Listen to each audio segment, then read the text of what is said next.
이번 강의 소개입니다. 오늘날 도시는 수많은 글자들이 풍경처럼 펼쳐진 모습을 보입니다. 그것은 거리의 간판이나 전광판일 수도 있고, 때로는 정보를 안내하는 표지판이나 경고 문구일 수도 있겠죠. 이번 강의에는 도시를 상징하는 글자체, 그리고 도시를 브랜드화하기 위해 글자체를 사용한 사례를 통해 일상에서 볼 수 있는 또 다른 타이포그래피의 예시를 살펴볼까 합니다. 학습 목표: 도시를 대표하는 글자체나 도시 브랜딩의 사례에 대해 예시를 들어 설명할 수 있다. 오늘날 도시에는 수없이 많은 정보와 이미지가 혼재해 있습니다. 특히 앞에서 다룬 브랜드를 예로 들면 거대 도시에는 수많은 브랜드들이 살아 숨쉬는 곳이라고 할 수도 있겠죠.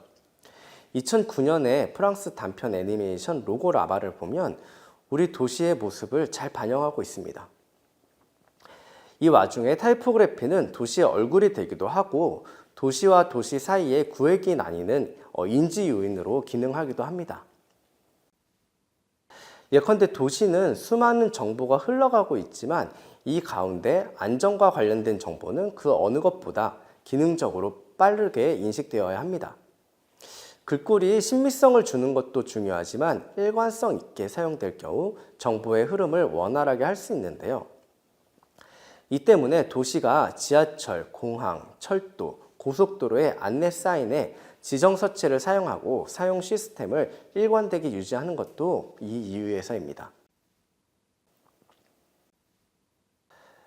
대표적인 예가 독일의 표준서체 DIN 1452를 사용한 뒤셀도르프 에어포트 사인 시스템입니다. 독일의 DIN 서체는 기술, 교통, 행정, 기업 등 분야에서 널리 사용하도록 1936년에 독일 표준공업 규격에 1451호로 지정된 서체라고 알려져 있어요. 간결하고 가독성이 높을 뿐만 아니라 인식이 매우 잘 돼서 오늘날에도 다양한 분야에서 사용되고 있죠.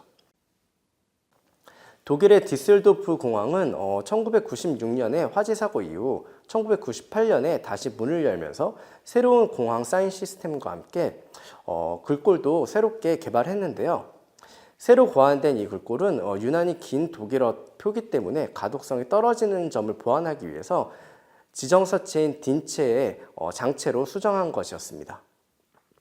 이후 다른 외국어와 조화를 이루는 균형 있는 사인 시스템이 자리 잡게 되어서 사용자에게 잘 읽히고 일관성 있는 안내 시스템으로 잘 알려져 있습니다. 때로는 특정한 글자체가 도시를 대변하기도 합니다. 헬베티카는 뉴욕 지하철 사인에 쓰여진 활자체인데요.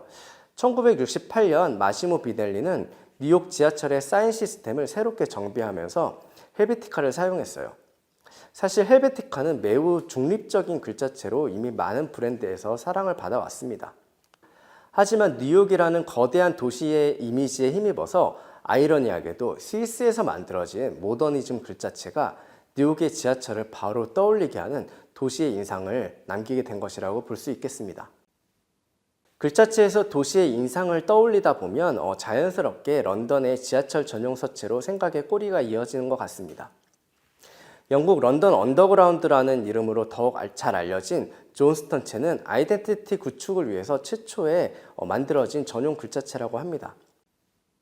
1916년에 런던 운송국 디자인 통합 계획의 일환으로 에드워드 존스턴이 디자인한 이 글자체는 뉴 존스턴이라는 이름으로 수정되어서 아직까지 런던 지하철의 정체성을 잘 보여주는 글꼴로 남아 있습니다.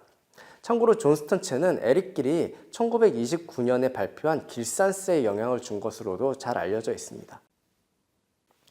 이처럼 글자체는 단순히 정보 전달을 할 뿐만이 아니라 도시와 같이 숨쉬고 공존하면서 도시의 인상을 만들어내고 있습니다. 도시의 이미지를 담은 글자체는 도시 경관에 시각적인 즐거움을 주고 동시에 그 도시가 가진 정체성을 보여주는 것을 우리가 확인했습니다.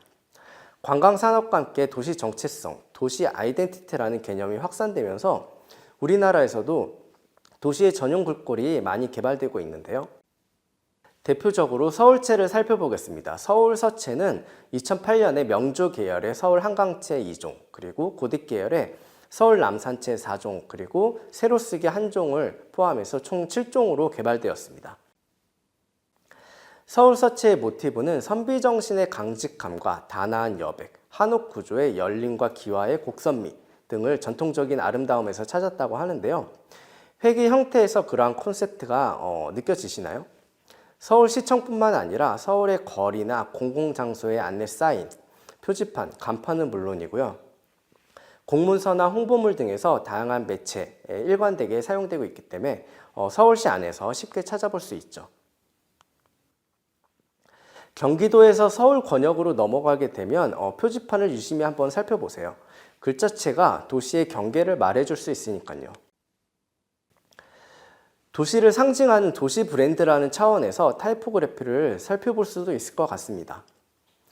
투어리즘에 대한 관심이 높은 도시들은 자신의 도시를 브랜드화하려고 여러 가지 노력을 해왔는데요. 타이포그래피의 텍스트가 가지는 의미 요소와 글자가 이미지로서 작용하는 표현이 도시에 어떠한 인상을 심어줄 수 있을까요? 문자체계의 구조는 기본적으로 시간차를 갖게 되어 있습니다. 통시성이라고 하는데요.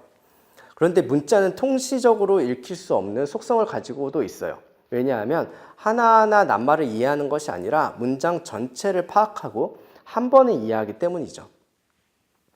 구조적으로 통시성을 갖고 있지만 동시적이고 상부적으로 이해되어야 하는 것입니다. 글자가 이미지로 보일 때는 어떨까요?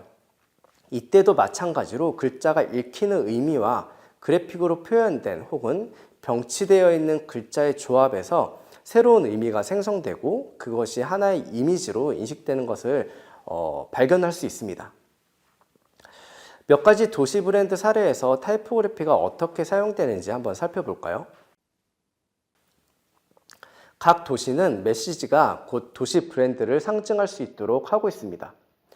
타이포그래피의 형태가 아니라 메시지에 더 충실한다고 할까요? 그리고 자연스럽게 사람들은 도시 경관의 조형물에서부터 티셔츠, 기념품까지 그 도시의 메시지가 새겨진 글자를 소유하고 싶어 합니다. 도시와 브랜드 이야기를 하면 빠지지 않고 가장 먼저 이야기하는 곳이 뉴욕일 것입니다. I love 뉴욕 하면 생각나는 이 그림, 그리고 이 그림 이전에 문구는 뉴욕의 관광 캠페인을 위한 슬로건이었죠. 1975년 뉴욕주 상업국은 뉴욕주의 관광 매력을 어필하기로 광고회사들의 전략적인 통합 마케팅 캠페인의 결과를 활용했는데요. 이 메시지가 하나의 그래픽 아이콘이 된 것은 1977년에 밀턴 글레이저가 하트를 넣은 이 단순한 로우탑을 만들면서부터라고 할 수 있겠습니다.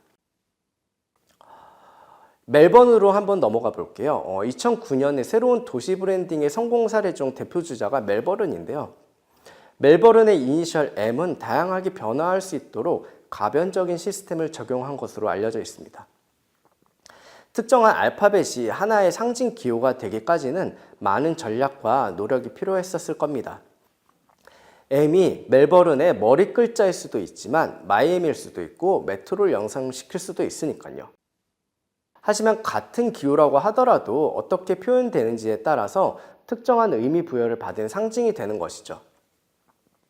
글자의 마케팅적인 포지셔닝이 만나서 어디든 사용할 수 있는 이미지를 생산하고 점점 사람들의 마음속에 멜버른의 다이나믹하고 긍정적인 도시 이미지가 동일시 되었다고 볼 수 있겠죠. 타이포그래피를 다양한 관점에서 살펴볼 수 있도록 글자라는 기호가 가진 잠재력에 새삼 흥미롭게 다가오는 것 같습니다. 암스테르담으로 한번 가볼게요. 메시지가 곧 브랜드가 된 사례 중에 하나인데요. 암스테르담을 방문해 본 사람이라면 그 상징물로 대부분 아이엠스테르담이라는 그 조형물을 떠올릴 거예요. 도시 브랜드의 대부분은 관광 유치를 목적으로 도시 이미지를 각인시키기 위해서 만들어집니다.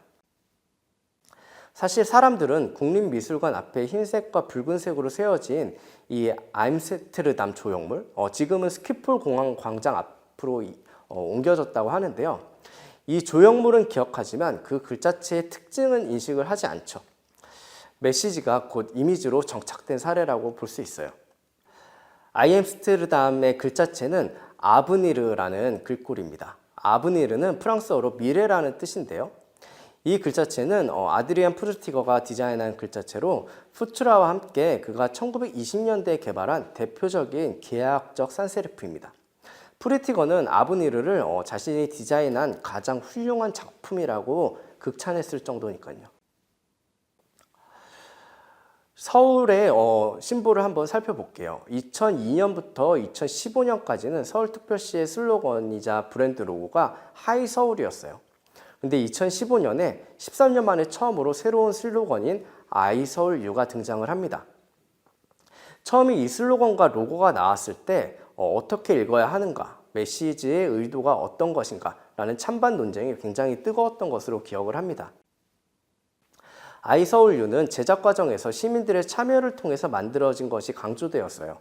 그래서 하이서울과 비교해 관광객들에게 보여지는 것보다 시민들이 자부할 수 있는 슬로건 또는 로고를 자리 잡는 것이 목적이었다고 합니다.